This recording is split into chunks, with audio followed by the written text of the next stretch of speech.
What's going on, everyone? Welcome to today's weather outlook for Tuesday, April 18th, 2023. Starting off with the national satellite picture, you can see we still have this upper level system that is over the northeast states. It's doing two things. One, it's creating clouds and showers with cooler weather, and two, it's creating windy conditions. It's been a windy day in the northeast. We had a windy day here in Philly today, and this is going to continue to slowly push east. Tomorrow the winds will reverse and there'll be a warmer wind that starts to come into the northeastern states. You can see we have this weak disturbance over Texas, which is causing showers. We do have energy over the Rocky Mountains. That's going to be what sets up for a rather slow moving long duration system, because it's going to start in the plains and eventually make its way to the coast as a boundary with an area of low pressure that's going to go along it. We'll explain that all to you here in a moment. You can see the showers here on radar, continuing to be showers in the Pacific Northwest. You have been stuck in this for several days. Louisiana and eastern Texas, some showers for you today. Also some light showers in Missouri. And you can see the showers and even snow showers in the northeast today. Taking a look at the national hazards map, tonight is going to be a cold night across the Ohio Valley. You can see frost advisories and freeze warnings are up. And take a look at this. Red flag warnings continue across Virginia, New Jersey, because of the risk of fire. And here in the Four Corners region as well, right on up into the western portions of the plains, there is the threat of wildfires this evening. And that could continue again tomorrow as well. Winter storm warnings and winter weather advisories are up for portions of Montana, as yes, you are going to see more snow even this late in the season. And check this out. Some flood watches are up for Hawaii. You could come into a wet period as well. Taking a look at the Storm Prediction Center, multiple things to look at here. First, so far today, there have just been 3 hail reports out here in Utah, and the outlook for today, surprisingly, did not have any severe weather there. Take a look at the reports again. You can see where there's 2 reports, and here's the outlook. There was no risk for severe weather today, so, these things do happen sometimes. The Storm Prediction Center, as we all know, is not perfect. Marginal risk from Texas on up in through Nebraska and South Dakota. And this area, there could be a few severe storms today, but not expecting it to be a major outbreak. Wind and hail are the dominant risk for today. Moving on to day 2, which would be for Wednesday, and we do have a slightly bigger risk from extreme northern Texas through Oklahoma on in through Kansas, Nebraska, Iowa, and northwest Missouri. And in this area, I am concerned that there will be severe weather tomorrow. There's up to a 5% chance of a tornado on either side of 25 miles. Then you do have a wind threat, and you do have a hail threat. Hail, as listed here, is the biggest threat because it is hatched. Would not surprise me if this gets upped to an enhanced risk tomorrow. We'll have to watch how it plays out. Day 3, another risk from Texas through northwest Louisiana, Arkansas, and even portions of southeast Missouri. There is the risk of severe weather on Thursday. And as of right now, it's 15%. Uncertain as to whether this is going to get upgraded to an enhanced risk or not, because there's going to be a lot of moisture with this, and I do think there is going to be a flash flood threat as well. There's also a day 4 risk, which goes from portions of Texas, Louisiana, and Mississippi. Taking a look at the Weather Prediction Center, no threat of excessive rainfall for today. There is a marginal threat tomorrow across portions of the Midwest. Then day 3, we come into this slight risk area from Texas right on through to western Kentucky, where I do think there is the risk for flash flooding. And I'm going to show that to you right now on the models. Actually, let's change this to the 18Z RGM. I was going to show you the 12Z RGM, but the 18Z run is in. And I'm thinking it should be fairly similar to what my thinking is. And I'm showing you here. Here's tonight. You can see a few storms will get going tonight up here in Nebraska, and it will push northeast into Iowa, so it's something we'll have to watch. There could be hail with that, because look at that. That looks like a rather large supercell on the RGM model. Then we come to tomorrow, And you can see tomorrow, we do get these storms that get going. There will definitely be a hail threat in Iowa for tomorrow. And they think that could be the reason why an enhanced risk is added.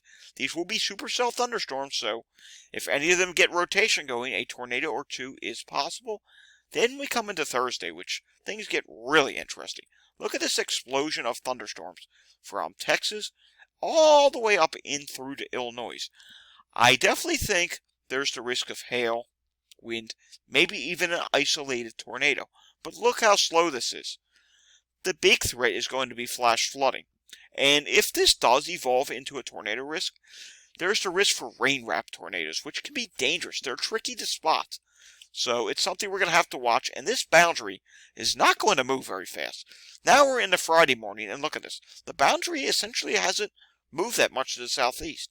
We have to watch this area of low pressure that develops on the southern end of it. Models have been in disagreement how this is going to pan out. The GFS, some runs even showed snow in Indiana, which I'm not agreeing with, but here we go. And now we get into Friday night, and you can see here, it's still slow moving. It's just only making it to the Ohio Valley. Take a look at the accumulated precipitation. You can see precipitation amounts. There's isolated pockets of 2 to 4 inches of rainfall. And those areas that do see training storms, you're going to have to pay attention for the potential for some flash flooding. Let's take a look at this in the longer range on the GFS, and then we'll look at the European today as well. And you can see here, here's the boundary. It does slow down right over Kentucky. It takes its good old time getting through the Ohio Valley. But on the GFS, that area of low pressure develops a little bit slower, which is kind of unusual because the GFS tends to have a progressive bias. And you can see by 18 Saturday, which is Saturday afternoon, it does have the low over the Ohio Valley, but watch what happens here from the south. The GFS, the Canadian, the European are in agreement with this. An area of heavy rainfall gets going. You can see you have winds, a strong southerly flow that sets up off the Atlantic coast. And you do have this somewhat of a high mechanism off in the Atlantic, and it's slowing the system down. It's pumping in moisture off the Atlantic. You have this weak low, or whatever you want to call it, disturbance here in the Atlantic. That gets worked in as well, and look what happens. You get some really heavy rainfall that sets up along the system. You might even have some thunderstorms. Out ahead of that, by the way, temperatures will be close to 80 on Friday afternoon and Saturday afternoon. More so Friday. Friday will be well into the 80s in the mid-Atlantic. And then Saturday afternoon, this sets up for Saturday night into Sunday. Yes, unfortunately, Sunday's not looking like a nice day across Pennsylvania and the Northeast. And look at this, the backside in Michigan. Yes, that's where your snow's going to be, not down here in Indiana. Could you get some rain or snow showers? Sure, but it's not a big deal for you. Michigan, you could see accumulating snow. And look at this. Now we're into Sunday afternoon. It's still slowly moving. You have very heavy rainfall along this boundary. It's training in some cases.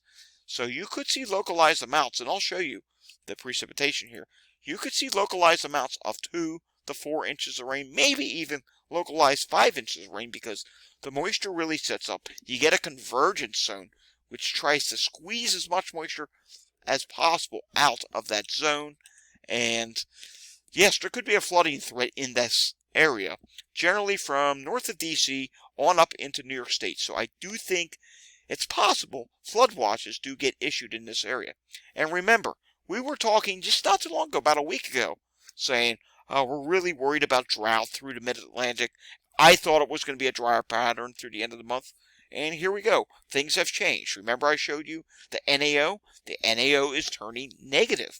When it's negative, you get a blocking pattern. Therefore, this frontal boundary is able to move slow. And with that strong southerly flow pumping up moisture from the Atlantic, you do get a decent fetch of moisture along this, and therefore we do have this flood threat in the mid-Atlantic. Philadelphia, you're included. Allentown, Scranton, Binghamton, you're included. Maybe even New York City could get included on this as well, but I think the heaviest rainfall could be west of you, as this does move slow. But you will note here, it does lose its punch as it heads towards Maine, because it actually gets blocked by the negative NAO, and it tries to push back southwest, but at that point it does lose its moisture. As you can see here, it tries to push back, loses its moisture, then we're into next week. Let's take a look at the European. European is relatively similar. We'll just quickly go through the European here. And you can see the boundary stalls over portions of Kentucky and Tennessee. Areas of low pressure pops along it. And underneath that, you do get this thunderstorm and heavy rainfall that sets up. Look at this. You have a very heavy area of rainfall. It reaches central Pennsylvania by Saturday evening. It takes until late Sunday morning to completely clear Pennsylvania and even New York City. So that's a long time. That's about 12 to 15 hours, or maybe more, 12 to 18 hours window of heavy rainfall as this slowly progresses east. There will be thunder and lightning with this. There could be some wind, and there will definitely be heavy rainfall. Let's take the European precipitation amounts. It is less bullish than the GFS, but nonetheless, I expect there'll be widespread, probably 1 to 2 inches of rainfall with this system, with locally amounts up to 3+. Taking a look at the days 1 through 7 from the WPC, you can see wet conditions across Arkansas. 2 to 4 inches of rainfall expected. Locally 5-inch amounts being advertised here. If we take a look into the northeast, look at this. Yes, 1 to 3 inches of rainfall being forecasted by the WPC. And in the Pacific Northwest, yes, the wet conditions continue for you, as you will see showers in the northwest. Quickly taking a look at the longer range, below average in the east on the 6 to 10 day for temperatures. Above average here from the Four Corners through California. On the 8 to 14 day, above average in the west, below average in between. Above average in Maine, Florida, and southern Texas. Precipitation, as you can see here, near normal in the northeast. It is normal to see rain events at this time of year. Above average from Florida all the way up into the plains, and below average in the west coast, and a small below average area in the Great Lakes. 8 to 14 day outlook shows below average in the northwest, so you will actually start to dry out. Below average in Chicagoland and the upper Midwest. Slightly above average for California, and slightly above average in the east. We'll have a deeper look at the long range probably later this week for the northeastern states. Alrighty, that does it for today's weather forecast. If you liked this video, give it a thumbs up. If you want to see more content like this, subscribe to my channel down below. Until I see you all again next time, enjoy the weather wherever you are. If you see any storms, stay safe and be weather aware.